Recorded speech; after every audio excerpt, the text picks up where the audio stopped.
일어서고 집에 있는 어린이들도 함께 일어섭시다.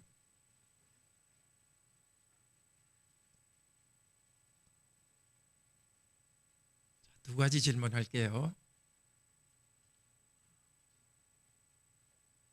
오늘 세리와 죄인들이 예수님과 함께 먹었다 그랬는데 먼저 세리가 뭐 하는 사람이죠? 세금 걷는 사람. 세금 걷는 사람을 왜 죄인이라 그랬을까요? 요즘으로 치면 우리나라에도 세금 걷는 사람이 있는데 죄인들이 왜 나빠요? 세리들이 왜 나빠요? 요즘 우리나라 세금 걷는 사람은 나쁘지 않아요. 근데 그때 세금 걷는 사람은 월급이 따로 없어요. 그리고 그러니까 세금 걷으면서 자기가 월급을 가져가는데 굉장히 많이 걷어가요. 세리들. 그리고 세리들은 11조도 안 나고 안식일도 안 지키고, 그래서 그때 그리고 이 사람들은 죄인들하고 놀았어요. 막 싸우고 술 먹고 이런 사람들하고만 친구가 됐어요. 자, 그런데 예수님께서 그 사람들하고 같이 먹으니까 어떤 사람들이 왜 당신은 그런 세리와 죄인들과 먹고 있느냐 하고 어떤 사람이 비난했어요. 두 번째 질문, 누구죠? 어떤 사람? 바리새인들. 자기들은 의인이라고 생각했어요. 그래서 예수님이 뭐라 대답했죠? 나는 의인을 부르러 온 것이 아니라 죄인을 부르러 왔다. 그러면 이 세상에 예수님이 보기에 진짜 의인이 있어요? 진짜 의인이 있을까요? 예수님 보기에? 없죠. 이 세상에는 사람은 다 죄인이에요. 자기를 죄인이라고 생각하는 죄인도 있어요. 바리새인처럼 자기는 의인이라고 생각하는 죄인도 있어요. 자기를 의인이라고 생각하는, 옳다고 생각하는 바리새인도 자기 죄를 깨닫고 예수님께 와야 돼요. 예수님이 오신 목적은 모든 죄인들 다 구원하기 위해서요. 죄로부터 구원하고, 두 번째 같이 있기 위해서입니다. 처음 예수님이 태어날 때도 태어나기 전에 요셉에게 말했죠. 이름을 예수라 불러라. 왜냐하면 자기 백성을 죄에서 구원할 자이기 때문이다. 그분은 임마누엘이다. 하나님의 백성과 함께 하시는 분이다. 지금도 예수님은 여기 있는 죄인들을 불러서 구원해 주셨어요. 그리고 함께 하십니다. 몸은 하늘에 계시지만 성령님을 통해서 함께 하십니다. 우리 계속해서 죄인을 부르러 오신 예수님이 태어난 것, 지금도 우리 죄인을 불러서 용서하시는 예수님을 감사합시다. 지금 우리와 같이 계신 예수님에 대해서, 성령님을 통해서 같이 계신 예수님에 대해서 항상 감사하고 예수님과 같이 살아갑시다. 네, 앉으세요. 계속해서 하나님 말씀을 들읍시다. 그렇습니다. 예수님은 죄인을 불러 회개하도록 하기 위해서 이 세상에 오셨습니다. 그 이름을 예수라 하라. 천사가 요셉에게 나타나서 말했습니다. 자기 백성을 저희 죄에서 구원할 자이기 때문이다. 그분은 임마누엘이다. 하나님이 우리와 함께 하신 분이다. 요셉에게 말씀하셨던 그 예수님 태어났습니다. 그리고 30년이 지난 다음에 오늘 읽은 이 일을 하고 있습니다. 오늘 장면에다 보면 예수님께서는 죄인들을 불러가지고 죄인들과 함께 하시고 있습니다. 여기 있는 우리 죄인들을 불러서 우리와 함께 하십니다. 아주 악하기로 유명한 세리들을 불렀습니다. 예수님께서 가버나움으로 지나가고 있었습니다. 길가에 이렇게 우리 고속도로 톨게이트 있죠. 그런 것처럼 길가에서 이렇게 세금을 걷었어요. 이 사람 이름은 마태. 그 갈릴리의 호숫가 옆에 있는 가버나움이거든요. 근데 거기에서는 배를 통해서 물건들이 많이 나와요. 팔려고 가는 물건들이 길을 지나갈 때 물건 하나하나에다가 세금을 매겼어요. 이 마태는 그 세금을 헤롯 안티파스라는 그때 헤롯 왕에게 바쳤어요. 이 헤롯은 예수님이 태어날 때 그 헤롯이 아니고 그 헤롯 왕의 아들 헤롯입니다. 그 헤롯에게 바쳤습니다. 그리고 또 그 세금의 얼마나 로마로 가져갔습니다. 세금 걷으면서 더 많이 걷었기 때문에 아주 악한 사람이에요. 그때 사람들은 세리하면 악한 사람으로 생각했습니다. 그래서 이 세리에 대해서 어떻게 생각했느냐? 세리는 회당에서 들어올 수도 없었어요. 말하자면 이 교회에 들어오지도 못하게 했어요. 그리고 어떤 법원에서 재판에 있을 때에 살인자들, 도둑질하는 사람, 그런 사람들은 그 증언을 못했어요. 마찬가지로 세리들도 증언을 하지 못했어요.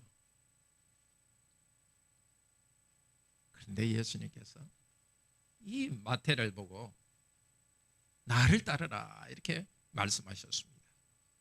너 이제 그리스도인이 되라. 회개하라, 하나님 나라가 갖고 왔다. 나와 함께 하나님 나라가 갖고 왔으니까 이제 하나님 나라 백성답게 살자. 탐욕을 버리라. 하늘의 보물을 쌓아라. 나를 따르라. 두 번째 이야기는 너 이제 온 세상에 다니면서 복음을 전하라. 교회를 세우라. 놀라운 부르심입니다. 이 죄인을 불러가지고 하나님의 거룩한 교회를 세우는 일로 불러주었습니다. 마태는 버리고 예수님을 따랐습니다. 앉아서 세금을 걷으면서 엄청나게 돈을 많이 벌었지만 그 직업을 포기했습니다. 사람들에게 그렇게 재산을 돈을 많이 걷고 거짓말하는 거 나쁘다는 것은 알았습니다. 그렇지만 그 나쁘기는 해도 돈을 많이 버는데 그게 무슨 상관이에요? 죄긴 죄라도 그거 중요하지 않다 생각하면서 그냥 돈만 벌었습니다. 그러나 예수님의 부르심을 받고 그리스도인이 됐고 이제 복음을 전하는 제자가 되었습니다. 그리고 바로 우리가 읽은 마태복음 있죠. 마태복음을 썼습니다. 예수님께서는 이 베드로보다는 이 마태가 글을 잘 쓰는 줄 아셨습니다. 세금을 걷어가지고 바쳐야 되니까 계산도 해야 되고 보고도 해야 되니까 그래서 마태가 나쁜 일에 쓰던 글 쓰는 기술을 가지고 복음을 기록하도록 했습니다. 그리고 그 마태는 요셉으로부터 이야기를 들었죠. 천사가 나타나서 요셉에게 한 이야기도 듣고 그것을 책에다 이 성경에다 썼습니다. 그리고 자기의 옛날 직업 자기가 죄인이었다는 것도 그대로 다 썼습니다. 생략할 수도 있었는데 바로 자기가 그리스도인이 되고 자기가 제자 됐다는 그 자체가 예수님이 얼마나 하나님이 얼마나 은혜로운 분인가에 대한 증거가 되었기 때문입니다. 오늘도 우리 예수님께서는 우리를 부르십니다. 저와 여러분 모두가 마태입니다. 명예와 재산과 돈과 사람들이 우리를 보아주는 것 혹은 외모와 건강 그런 것을 높이던 죄인이었습니다. 예수님이 우리에게 찾아오셨습니다. 살인하지 말라. 마음으로 미워하는 것도 살인이다. 간음하지 말라. 마음으로 더러워하는 생각을 품는 것도 간음이다. 죄가 무엇인지 가르쳐 주시고 나를 따르라고 하셨습니다. 모두에게 이 복을 주진 않았습니다.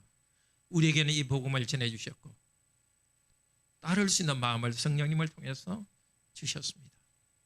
은혜가 풍성하신 하나님 앞에 우리는 이렇게 나오게 되었습니다. 저와 같은 목사는 직업을 마태처럼 직업을 다 버리고 예수님을 따르고 있습니다. 우리 성도님들은 자기 직업을 가지고 있지만은 그렇지만 또 마음속에서는 버리고 따르고 있습니다. 왜냐하면 가치관이 지금까지 가졌던 가치관이 아니라 완전히 새로운 가치관으로 살아가고 있기 때문입니다. 그런데 우리가 제자로 따라서 예수님을 따라서 나서다가 혹시 다시 마태가 세금을 걷던 그 세금 박스로 돌아가지는 않았습니까? 예수님만 높이지 않고 사람들에게 인정받는 것이 너무 커져가지고 하나님 말씀대로 안 하더라도 인정만 받으면 된다. 혹시 그렇게 되지는 않았습니까? 경제적인 것만 잘 관리하면 되고 직장생활 잘하면 되고 돈 잘 벌면 된다. 그게 생각이 온통 빠져가지고 하나님께 경배하는 일, 말씀대로 사는 일은 혹시 뒷전으로 밀어두지는 않습니까? 이 시간 예수님께서는 우리를 초대하십니다. 나를 따르라. 예수님 따르는 데서 벗어났다면 다시 예수님을 따릅시다. 예수님을 따라가는 길은 좁은 길입니다. 왜냐하면 예수님이 하신 말씀대로 행해야 되기 때문입니다. 예수님을 따르지 않으면 자기 멋대로 할 수 있습니다. 그러나 예수님이 하신 말씀대로 해야 되기 때문에 이 길은 좁습니다. 자기 마음대로 하는 길은 편하기 때문에 사람들이 많이 갑니다. 그러나 그것은 멸망의 길입니다. 예수님께 순종하는 길은 좁은 길이지만 영생으로 인도하는 길입니다. 이제 두 번째 장면입니다. 예수님께서는 마태의 집에 앉아서 음식을 잡수셨다고 합니다. 원래 성경 원문에는 마태의 집이라는 거 되어 있지 않습니다. 그냥 그의 집이라고 되어 있습니다. 물론 마태의 집이 있지만 표현을 일부러 그의 집으로 말했습니다. 마태의 집이기도 하고 그것은 예수님의 집이 되었습니다. 그리고 잡수신다는 것, 식사한다는 것의 주어도 마태가 아니라 예수님이십니다. 이제 마태의 집의 주인은 예수님이 주인이 되었습니다. 마태는 자기가 과거의 그 집과 죄악된 생활을 버리고 새로운 삶을 시작하게 되었습니다. 예수님의 특별한 제자가 되었습니다. 그것을 축하하기 위해서 자기의 친구들을 다 불러 모았습니다. 비슷한 사람끼리 모은다고 마태의 친구는 세리들이고 죄인들이었습니다. 거짓말하는 사람들, 도덕적으로 깨끗하지 않은 사람들, 폭력, 술주주뱅이, 그 사람들이 예수님 주위로 모였습니다. 마태는 아마 자기 재산을 중에서 상당 부분을 팔아가지고 엄청나게 성대한 잔치를 벌였습니다. 그런데 자세히 보시면 세리와 죄인들이 예수님과 함께 제자들과 함께 식사하셨다고 합니다. 이 죄인들이 예수님과 함께 하셨습니다. 함께 하나님이 우리와 함께, 바로 임마누엘 하나님이십니다. 임마누엘로 오신 예수 그리스도께서는 죄인들이 예수님과 함께 하도록 허락하십니다. 지금도 예수님께서는, 부활하신 예수님께서는 성령님을 통해서 다른 사람이 아니라 죄인이었던 우리와 함께 하십니다. 아직도 죄악된 성향이 있고 예수님을 따라 나서다가 옛날의 거짓된 물질의 안정, 그곳에 앉아있던 우리들을 달리 불러서 예수님과 함께 하도록 오늘도 불러주셨습니다. 바리새인들이 이것을 보았습니다. 어떻게 그런 죄인들이 저 하나님 말씀을 가르치는 선생과 함께하고 있는가? 이 세리들은 그 부정한 물건과 음식과 같았습니다. 그래서 유대인들은 그들과 함께 식사하지 않습니다. 시체를 만지면 부정하듯이 이 사람들하고 만지면, 이 사람들하고 같이 식사하면 부정하다고 생각했습니다. 저들을 멀리 해야지 왜 가까이 가고 있는가? 예수님께서 대답하십니다. 우선 일반 상식을 통해서 대답하십니다. 건강한 자에게는 의사가 쓸데없다. 병든 자에게야 의사가 쓸데있다. 예수님은 이런 뜻으로 말씀하십니다. 바리새인 여러분, 좀 전에 내가 중풍병자를 고치는 것 보았죠. 그렇지만 내가 구장 바로 앞쪽에서 중풍병자를 고쳤습니다. 근데 내가 그 사람에게 고쳐준 것은 육체적 질병보다는 영혼의 질병입니다. 이 땅의 질병도 제가 원인이기 때문에 나는 영혼의 의사로서 사람들의 영혼의 질병을 고치기 위해서 왔습니다. 의사는 환자들을 피하지 않습니다. 오히려 환자들을 찾아갑니다. 요즘 의사들도 마찬가지지 않습니까? 왜 말이야? 이에 고름 생기는 사람이 우리 집에 왔어. 치과 와서 그렇게 말하는 사람이 있습니까? 왜 아픈 사람이 우리 병원에 왔어? 의사는 환자를 좋아하고 환자를 치료합니다. 암이 있으면 그거 잘라서 암덩이를 잘라냅니다. 예수님은 나는 영혼의 암을 잘라내는 의사라고 말씀하십니다. 마찬가지입니다. 우리 예수님께서는 우리의 영혼의 암덩이를 잘라주시는 영혼의 의사이십니다. 멀리서 고쳐주시는 것이 아니라 우리와 함께 하시면서 고쳐주십니다. 이제도 성령님을 통하여서 우리에게 이 말씀을 전하시면서 아직 남아있는 우리의 영혼의 질병을 고쳐주고 계십니다. 이어서 예수님께서는 상식이 아니라 성경 말씀을 통해서 말씀하십니다. 예수로서 죄인을 부르러 왔다고 말씀하십니다. 호세아서 6장 6절입니다. 사역으로 이렇게 좀 더 자세히 볼 수 있습니다.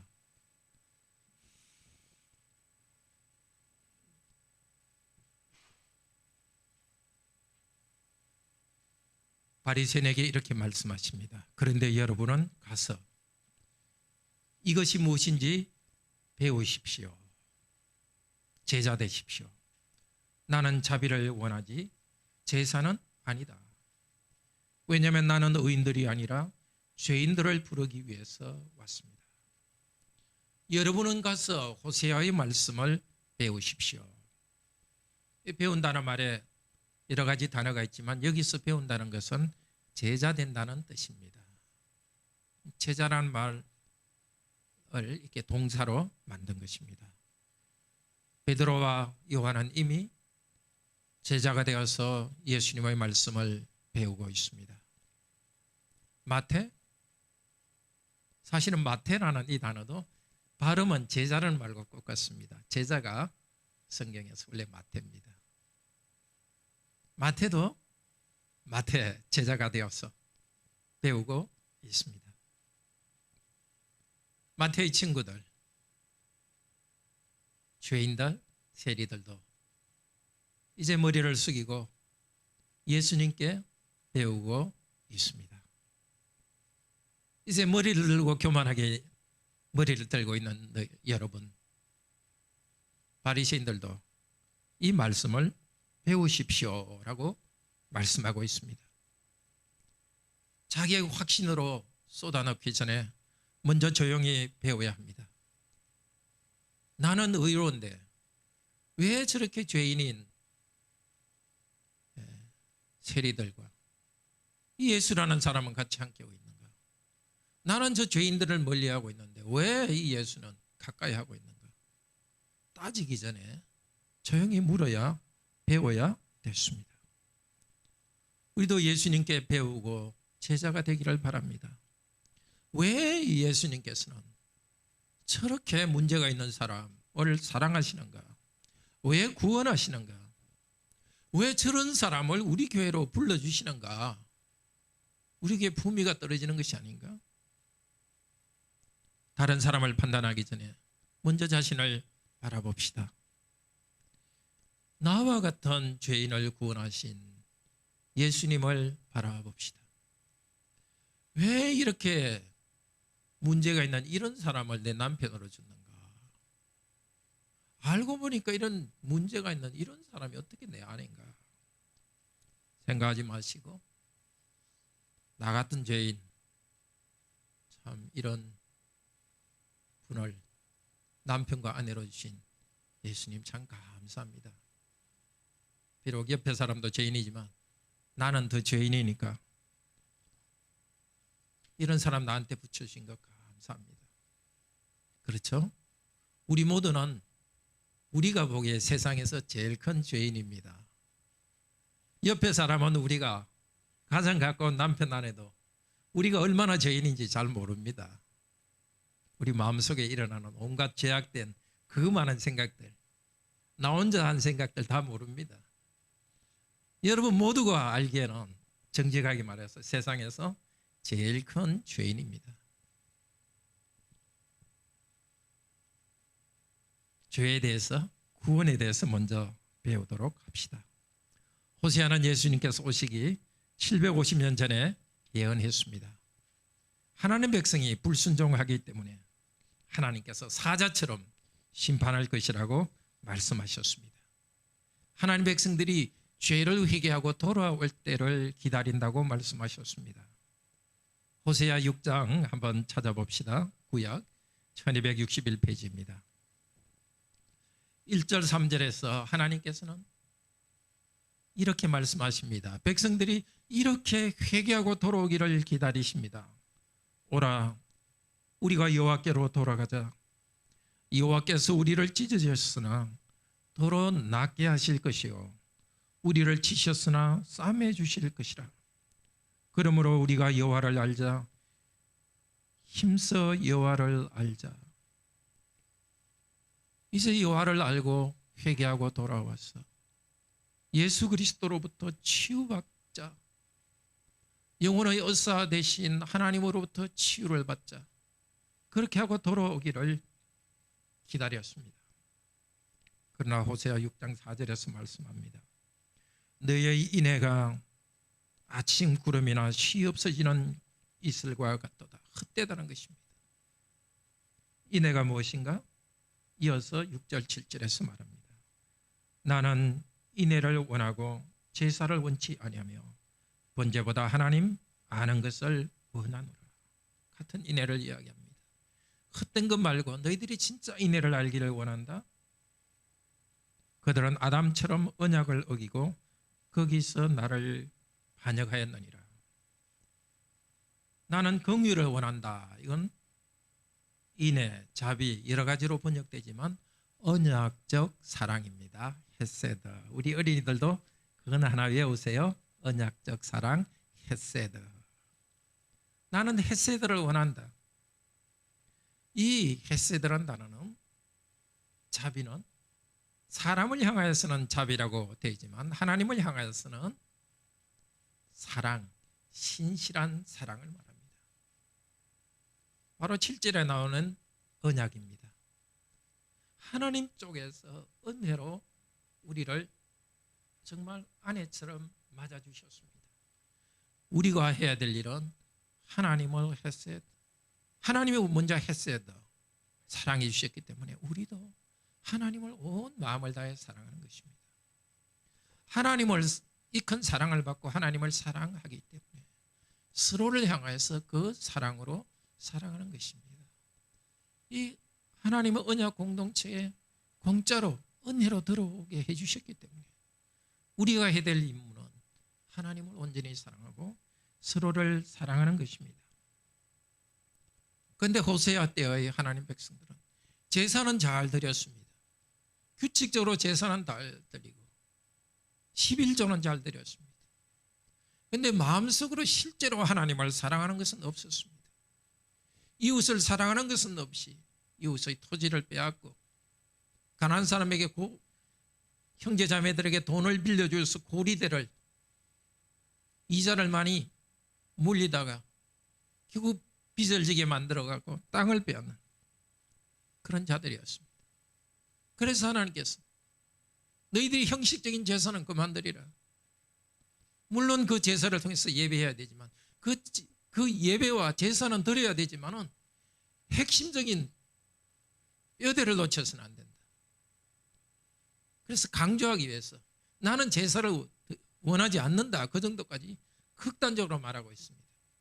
그런 식으로 나를 마음으로 경배하지 않고 이웃을 사랑하지 않으려면 제사를 차라리 드리지 마라. 요즘으로 치면 차라리 예배 나오지 마라. 형식적으로 예배 드리려면 예배 드리지 마라. 예배는 드려놓고 서로 사랑하지 않는다면 차라리 예배를 드리지 말라고 극단적으로 말합니다. 물론 예배를 드리지 말라는 뜻이 아니죠. 예배는 삶의 중심이기 때문에 드려야 되지만 참 예배를 드려야 됩니다. 하나님을 사랑하고 이웃, 가까운 성도, 가족을 사랑하는 예배를 드리라는 것입니다. 그렇지 않을 때 하나님께서 심판하신다고 말씀하십니다. 호세아 6장 6절에서는 나는 인자를 원한다. 제사를 원하지 않는다 했는데 바로 앞쪽에 5절에서는 내가 너를 심판한다. 호세아 6장 전체는 심판한다는 말입니다. 그런데 예수님께서 오늘 말씀하십니다. 왔다. 내가 왔다고 지금 말씀하십니다. 나는 왔다. 내가 온 것은 나는 왔다. 하나님이 사람이 되어서 왔습니다. 2000년 전에 사람으로 태어나셨습니다.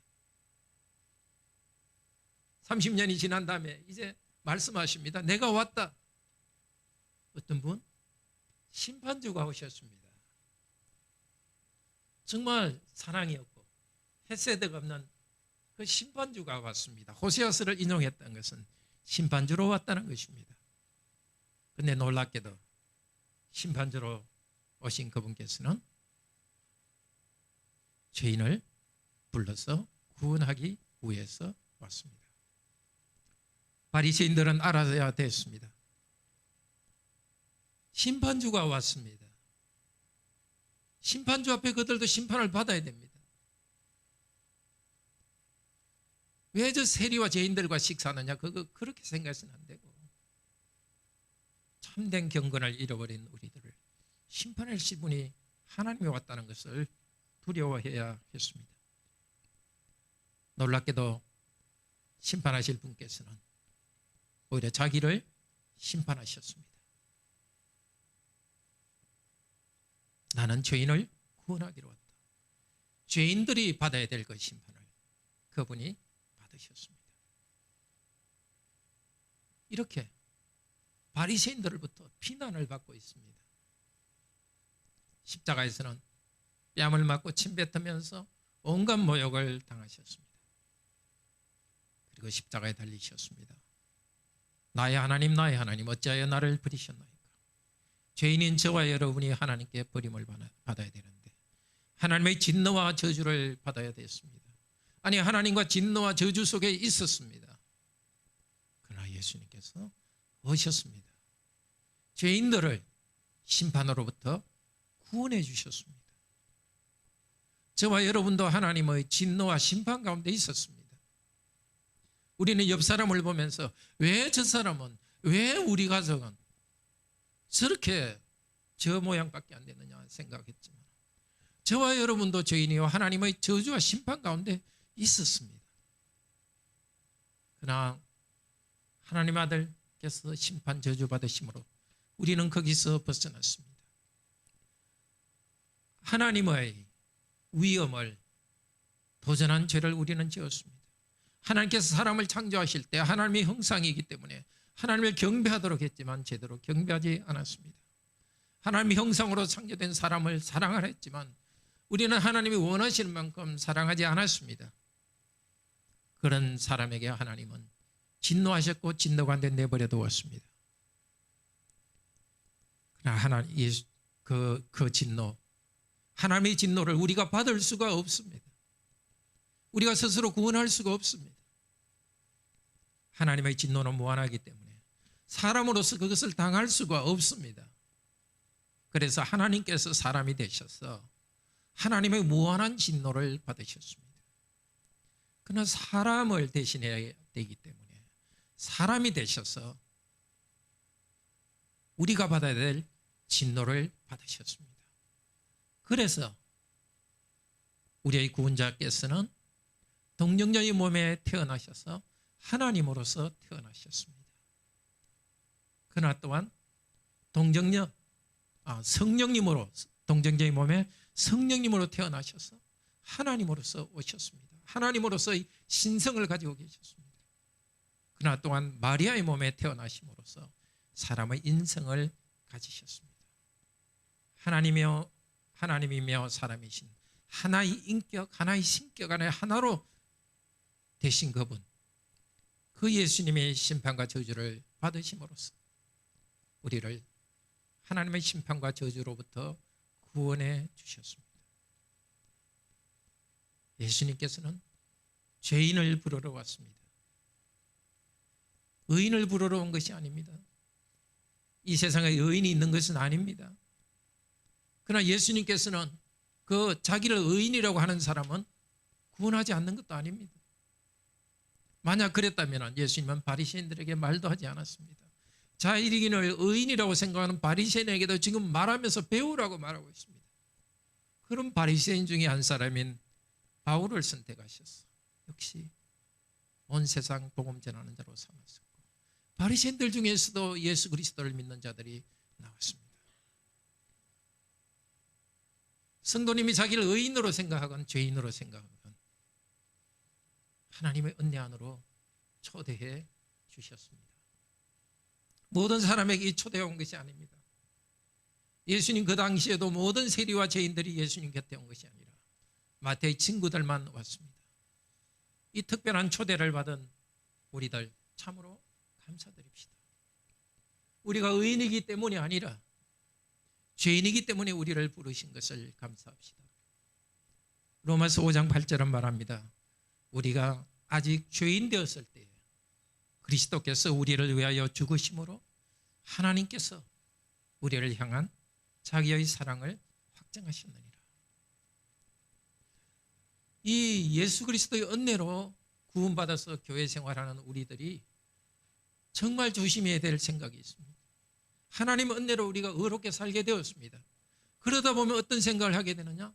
내가 이룬 이 조그만 의, 이것 때문에 하나님께서 나를 구원해 주실 거라는 생각이 나도 모르게 생깁니다. 그것이 바로 로마교가 계속 생각하고 있는 그런 구원론입니다. 비록 성령께서 우리에게 은혜를 주셔서 우리가 의로운 삶을 살고 있지만, 그러나 우리가 살고 있는 그 의로운 삶 때문에 우리가 죄의 저주로부터 벗어난 것은 아닙니다. 우리가 가진 의라는 것은 하나님 보시기에는 참으로 죄와도 같이 정말 죄로 물들어 있습니다. 천국 갈 때까지 우리가 의지할 수 있는, 우리가 구원의 확신 가운데 나아갈 수 있는 것은 우리 주 예수 그리스도께서 십자가의 보혈로 우리 죄를 용서하시고 구원하셨다는 사실입니다. 우리가 아직 죄인이었을 때에 그리스도께서 우리를 위해 죽으셨다는 것.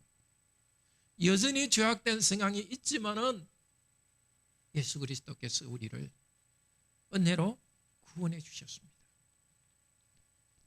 그러면은 구원하신 이후에 무엇을 하십니까? 마태와 세리와 죄인들을 구원하시면서 무엇을 하십니까? 그들과 함께 먹고 마십니다. 오늘 본문에는 함께라는 말이 3번이나 나오고 있습니다. 10절에 예수님께서 세리와 죄인들이 예수님과 제자와 함께 앉았다. 또 예수님은 세리와 제자들과 함께 앉았다. 그리고 뒤에 15절에도 제자들은 신랑이신 예수님과 함께 하는 친구들입니다. 함께 하십니다. 구원하셔서 함께 하십니다. 멀리서 구원한 것이 아니라 당신의 몸으로 함께 하시면서 구원하셨고, 구원하신 다음에 함께 하십니다. 함께 먹고 마십니다. 보라, 처녀가 잉태하여 아들을 낳으리니 그 이름을 임마누엘이라 하라. 이는 하나님이 우리와 함께, 하나님이 우리와 함께, 그 자리에 이제 마태는 죄인과 함께라고 말합니다. 그리스도께서는 죄인인 우리를 구원하셔서 함께 하기 위해서 오셨습니다. 그때 그 집에서 죄인들과 함께 먹고 마시고 기뻐했던 예수님의 집은 어디에 있습니까? 바로 우리 성도가 모여서 예배드리는 이 예배 공동체에 예수님은 있습니다. 예배 가운데 부활하신 우리 주 예수 그리스도께서는 성령님을 통하여 함께 하십니다. 성찬에서 빵과 포도주를 먹고 마실 때 부활하신 우리 주님께서는 우리와 함께 먹고 마십니다. 땅에서 목사가 말씀을 전파하고 성도들이 말씀을 달게 받을 때 하늘에 계신 우리 주 예수 그리스도께서는 성령님을 통해서 우리를 먹여주십니다. 에베소서 5장 15절부터는 말합니다. 우리가 예수 그리스도의 이름으로 하나님께 함께 감사할 때 성령께서 우리를 충만하게 하시면서 함께 하십니다. 예배에서 기도하고 찬양할 때 삼일체 하나님께서 우리와 함께 하십니다. 도대체 저런 사람이 어떻게 우리 교회에 와서 예배를 드릴 수 있는가? 어떻게 저런 사람이 우리 교회의 교인일까? 네, 그렇습니다. 그런 죄인인 저와 여러분이 이 교회의 지체가 되었습니다. 겉으로는 착하게 보여도 마음속에는 온갖 탐욕이 가득한 바리새인과 같은 저와 여러분도 자기 죄를 깨닫고 회개하며 나아갔습니다. 우리가 회개했기 때문에 이 은혜를 받는 것은 아닙니다. 예수님께서 먼저 오셔서 함께 하시기 때문에, 예수님이 먼저 오셨기 때문에 그 앞에서 우리는 회개하고 죄를 깨닫습니다. 예수님이 함께 하시는 것은 추상적인 것이 아닙니다. 구체적으로 성도의 예배 가운데, 이 눈에 보이는 예배 가운데 그리스도께서 함께 하시는 것이 나타납니다. 예배에서 예수 그리스도와 함께 먹고 마신 성도들이 임마누엘 예수 그리스도와 함께 살아가는 그곳에 함께 하십니다. 우리 성도님이 살아가는 가정에, 성도님들이 일하는 직장과 학교에, 어디에 있든지 함께 하십니다. 볼지어다 내가 세상 끝날까지 너희와 항상 함께 있으리라. 두세 명이 모여서 있는 그곳에, 기도하고 예배하는 그곳에 항상 함께 하시리라, 함께 하리라 하신 예수 그리스도께서는 성도의 모든 삶에서 함께 하십니다. 죄의 세력에서 계속해서 벗어나게 하십니다. 성령님을 통해서 계속해서 예수 그리스도의 형상으로 변화시켜 주십니다. 돈이 있으니까 안정될 것 같으니까 돈의 탐욕 노예가 되지 맙시다. 돈에 대해서 염려하는 초대교회 성도들에게, 우리보다 훨씬 가난한 성도들에게 이렇게 약속했습니다. 자족하라, 있는 것으로 만족하라. 히브리서 13장에서 말씀하십니다. 그분이 친히 말씀하시기를 내가 결코 너희를 버리지 아니하리라, 결코 너희를 떠나지 아니하리라.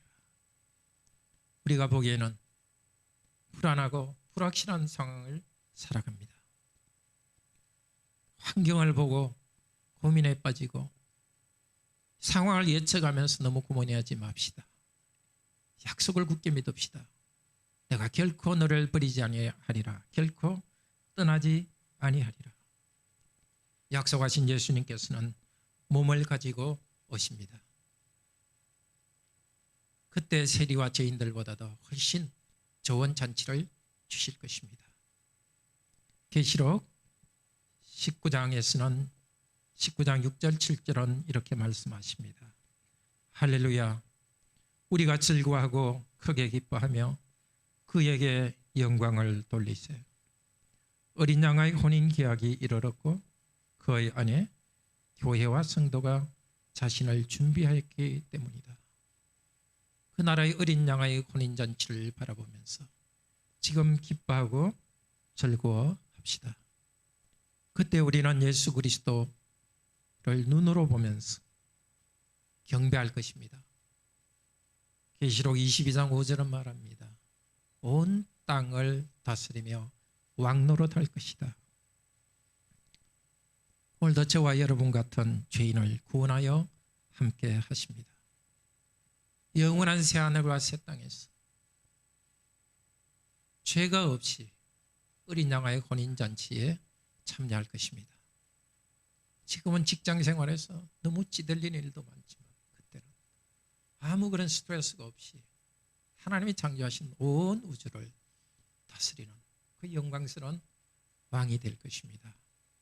그날을 사모하면서 오늘도 이 성탄에 우리를 죄로부터 구원하기 위해서 오신 예수 그리스도, 이제도 성령님으로 우리와 함께 하시는 임마누엘 하나님을 찬양합시다.